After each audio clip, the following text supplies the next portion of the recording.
Banlieue de Londres, Calais. Haris vit en Angleterre depuis 4 mois. Ousmane, lui, est en France dans un centre d'hébergement. Il reste anonyme. Ils sont tous les deux afghans, ils ont 16 et 17 ans. 2 adolescents avec la même histoire, mais qu'aujourd'hui, tout sépare. C'était il y a 4 mois. Haris, en pull rouge, arrive enfin à Londres sous les applaudissements, après des mois aérés dans la jungle de Calais.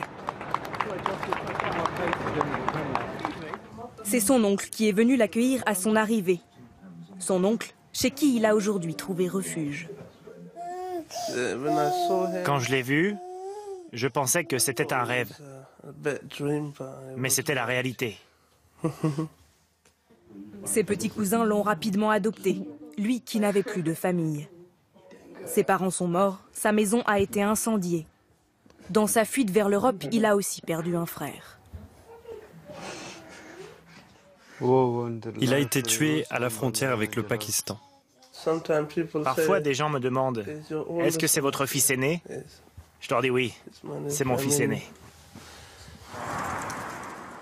De l'autre côté de la Manche, près de Calais, Ousmane, lui, passe une nuit de plus au centre d'hébergement d'urgence. Non, je suis pas nouveau. Ça fait 10 mois que je suis en France, mais tu attends d'aller? Mais j'attends d'aller en Grande-Bretagne. La Grande-Bretagne et rien d'autre, car son père l'attend près de Londres.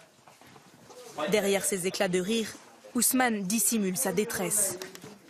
Malgré 2 entretiens avec le ministère de l'Intérieur anglais, il n'a toujours aucune réponse.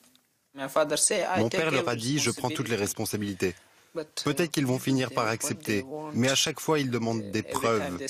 Mon passeport afghan. Une fois ils m'ont demandé des photos de famille. Je leur donne tout, mais je continue d'attendre. Ces images d'Ousmane, nous les avons montrées à son père, que nous avons retrouvé en Angleterre. Ah, ils dorment dans des lits comme ça? Son fils y raconte sa désillusion. Le visage de Tahir devient grave. Il ne l'a pas vu depuis 5 ans. Je refuse de pleurer devant vous, mais j'ai envie de pleurer. Ça me fait mal au cœur. C'est mon enfant, je l'ai élevé. Je suis venu ici pour lui, ma vie était en danger, je suis venu en Angleterre. J'ai travaillé dur pour faire ma vie pour eux. Je ne veux pas d'une vie seule, sans ma famille. Ce serait mieux d'être mort.